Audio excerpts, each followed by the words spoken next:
Meus queridos, paz seja com todos. Sou a missionária Teca Breder e nós vamos aqui nesse vídeo procurar responder algumas perguntas feitas pelos jovens. A pergunta é: o que é o pecado? E como ser livre do domínio do pecado? Primeira pergunta: o que é o pecado? Como é que alguém sabe se pecou ou não? Nós precisamos de uma referência, nós precisamos de um padrão. E esse padrão, Romanos capítulo de número 2, verso 14 e 16, diz que a lei de Deus, ela foi gravada no coração do homem, na consciência do homem, para que ele sinta se ele está errando ou acertando. O que é o pecado? O pecado, então, para uma referência do que é certo e é errado, nós temos um conceito na Bíblia para pecado, dentre tantos termos, o mais utilizado no grego é amartia. Amartia significa errar o alvo. Com base num contexto de jogos, a linguagem era essa: quando não se acertava o alvo, houve um pecado. E que alvo é esse no conceito de pecado? O alvo é o padrão da moralidade de Deus. Então, quando o homem não acerta esse alvo, quando o homem não faz de acordo o padrão da moralidade de Deus, esse homem peca. Nós temos vários outros termos, tanto no grego quanto no hebraico, mas nós temos um outro que talvez seja o que nós vamos abordar nesse vídeo, porque são os pecados habituais. Avon é uma palavra hebraica que aparece ali em Isaías 59, versos 1 e 2. Eis que a mão do Senhor não está encolhida, os ouvidos do Senhor não estão tampados. E aparece ali: mas as vossas iniquidades fazem separação entre o homem e Deus. Quando a Bíblia fala ali de iniquidade, a expressão está falando de pecar de uma forma deliberada, de uma forma continuada. Pecar, pecar e pecar de novo. É sobre esse tipo de pecado que nós vamos conversar. Mas a pergunta é: como ser livre do pecado? Numa sociedade, num contexto de muita perversão moral, como um homem, uma mulher pode viver livre do domínio desse pecado? Hoje há muitas controvérsias acerca do que seja o pecado, mas a Bíblia tem um conceito. 1 João capítulo 3, verso 4, a Bíblia diz: ora, o pecado é a transgressão da lei. Então, quando o homem transgride o padrão de moralidade de Deus, esse homem peca. E nesse contexto, meus queridos, de uma era pior talvez que Sodoma e Gomorra, com essa perversão, com essa revolução sexual, talvez estas perguntas chegaram porque você pensa que é impossível não viver pecando, não é? Mas a Bíblia tem resposta para isso. Hoje, estas pessoas que se entregaram às paixões, à perversão sexual, elas preferem insistir que Deus não existe. Logo, elas também vão dizer que não existe o pecado. Por que não? Porque o pecado está diretamente relacionado a Deus.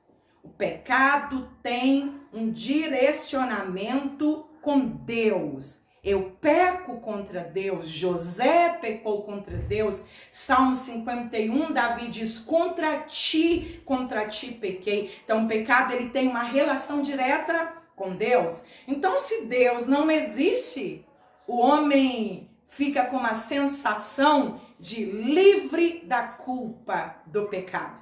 Mas não é o que a Bíblia diz. A Bíblia diz em Romanos, capítulo 2, versos 14 a 16, que a lei de Deus, ela está inserida, escrita na consciência do homem. Por mais que ele tente fugir de Deus, lá no fundo esse homem vai saber se está errando ou acertando. Um grande filósofo no século passado diz que se não há Deus, tudo é permitido. Deus, então, é a referência do que é certo e que é errado. Segunda pergunta, como ser livre do domínio do pecado? Não existe outra forma de ser livre. Quando eu digo ser livre, eu estou falando sobre uma escravidão. Jesus, no capítulo 8 de João, verso 34, ele diz que quem comete pecado é escravo do pecado. Então, o pecado, ele escraviza o homem, o pecado domina o homem. Mas quando é que esse homem passa a ser livre do domínio do pecado? Quando é que uma pessoa, de repente, ela mentia frequentemente e para de mentir, roubava e não rouba mais? Carta de Paulo aos Efésios fala sobre isso. Prostituía e não prostitui mais. Algumas pessoas olham para nós com ironia e diz, pecou a vida toda e agora está se dizendo que é um santo. Mas existe um processo aqui entre este homem velho e essa nova criatura. Tem um processo. E esse processo, ele chama arrependimento. Não existe outra forma de deixar de viver o domínio do pecado a não ser através do arrependimento.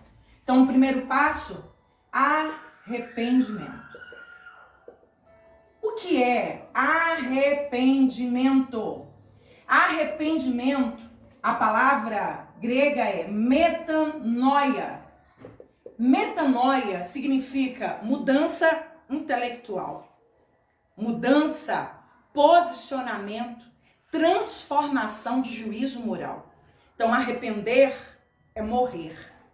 Arrepender é mudar de rota. Arrepender é o primeiro passo para ser livre do pecado. Quando um homem confessa Jesus como seu Senhor e abandona a sua vida velha, há um processo aqui de morte. Esse homem morre para os seus próprios desejos, esse homem para de viver segundo as suas paixões carnais e ele passa a viver um modelo. Esse modelo de novo homem é o modelo de Cristo. Arrependimento, então, é o primeiro passo. Jesus pregou isso, João Batista pregou isso, Pedro pregou, e ele diz, arrependei-vos e cada um de vós sejais batizados. Compreende? Eu morro para o mundo e já que eu morri, eu preciso ser sepultado. E esse sepultamento, Romanos capítulo 6, ele é chamado de batismo. O ato batismal, o ritual do batismo é um símbolo de alguém que morreu para o mundo e está sendo sepultado e nascendo de novo uma outra pessoa. E aí? E depois que esse homem morre, nasce de novo, e aí? Ele nunca mais vai pecar? Ou seja, o cristão peca? O que é que você acha? Sim, o cristão ele peca, mas ele não vai pecar como ele pecava antigamente. A Bíblia diz em vários textos, e um deles é 1 João capítulo 3, verso 9. Aquele que é nascido de Deus não vive pecando. Ou seja, se um homem nasceu de novo, morre a velha natureza, Efésios capítulo 4 também vai falar sobre isso, morre o velho homem, nasce de novo uma nova criatura em Cristo Jesus. Então, se você morreu para o mundo, você não vive pecando. Essa é a diferença. O homem carnal, ele vive pecando. O homem espiritual. O espiritual é aquele que morreu, nasceu de novo. Morre um homem carnal, nasce um homem espiritual. O novo nascimento é a cláusula exclusiva para você parar de viver pecando? É como se nós disséssemos, pecava muito, de uma forma deliberada, morreu, nasceu de novo e agora eu não vou mais viver pecando. Eu posso até pecar, mas eu vou sentir o peso da culpa, eu vou me arrepender, eu vou pedir perdão. Então, resumindo, não é que o crente não peca. Ele até peca, mas não da forma que ele pecava antes, porque agora ele nasceu de novo. E segundo a Bíblia, grava esse versículo aí, Romanos, capítulo de número 8, verso 29. Nós nos tornamos de novo imagem de Deus. Quando o homem se afastou de Deus por causa do pecado, o homem perdeu a imagem de Deus. A imagem ficou desfigurada. Mas a Bíblia diz que Jesus veio para unir o homem de volta a Deus. E quando nós nos encontramos com Jesus, este homem volta de novo a ter a imagem do seu Criador. Então nós nos tornamos cópia de Cristo. Primeiro passo, arrepender. Arrepender significa mudar de mente, mudar de atitude, mudar, transformar o seu juízo moral. Morreu, é sepultado esse homem carnal. No batismo, num ato público de confissão, esse homem é sepultado e ao se levantar, ele está se levantando ali, simbolicamente, um novo homem. Morre o carnal, levanta um homem espiritual. E assim nós podemos dizer, este homem está salvo. Salvo de quê? É a pergunta. Esse homem foi salvo. No passado, ele foi salvo da condenação do pecado, porque a Bíblia diz que todos pecaram e destituídos estão da glória de Deus. Ou, a Bíblia ainda diz, Ezequiel capítulo 18, a alma que pecar, esta morrerá. A alma que pecar, esta morrerá. Nós estávamos debaixo de uma condenação de morte, mas Jesus nos justificou e nós estamos livres da condenação do pecado. Hoje, passado, presente e futuro. Hoje, estamos salvos de quê? Estamos salvos do domínio do pecado. O pecado não domina o cristão. O pecado não oprime o cristão. O cristão consegue viver fora do domínio do pecado, porque ele é livre. E no futuro também seremos livres, mas agora é da presença do pecado. Ali na glória, com o corpo glorificado, nós estaremos livres para sempre da presença do pecado. Recapitulando, passado estamos livres da condenação. Fomos justificados pela graça. Hoje estamos livres enquanto estamos nessa carne, livres do poder do pecado. E esse processo a Bíblia chama de santificação. E no futuro estaremos livres para sempre. Primeira carta de Paulo aos Coríntios, capítulo 15, estaremos salvos para sempre da presença do pecado.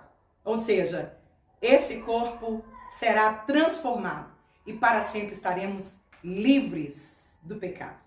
E eu quero encerrar falando para você. E aí, esse homem agora é uma nova criatura, esse homem agora o pecado não o domina mais, mas ele continua sendo tentado. Ele continua sendo tentado. Primeira carta de Paulo aos Coríntios, capítulo 10, verso 13.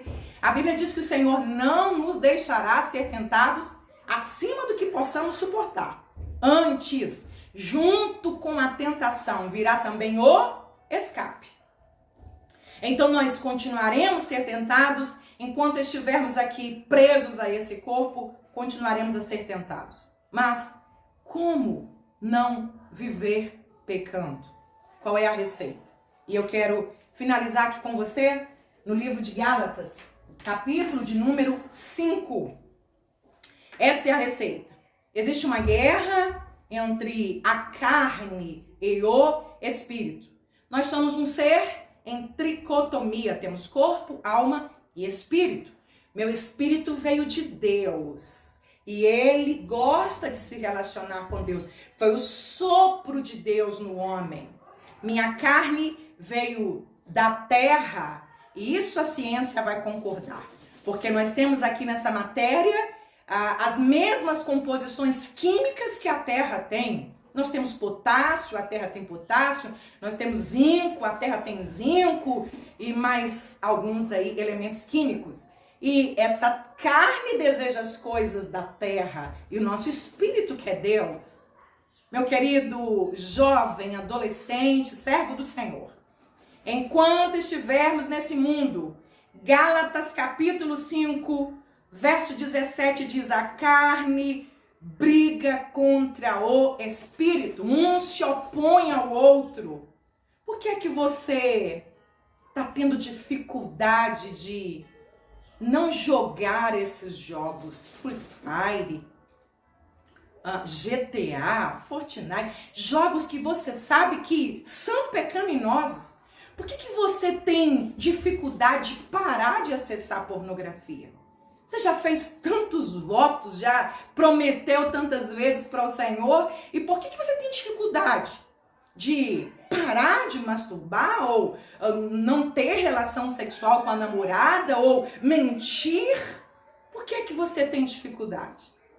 Porque talvez a sua carne esteja mais alimentada que o seu espírito. O texto aqui vai falar espírito com E minúsculo. Então deixa eu te dar a receita para você nunca mais esquecer. Se você vive pecando, é porque a sua carne está mais forte que o seu espírito.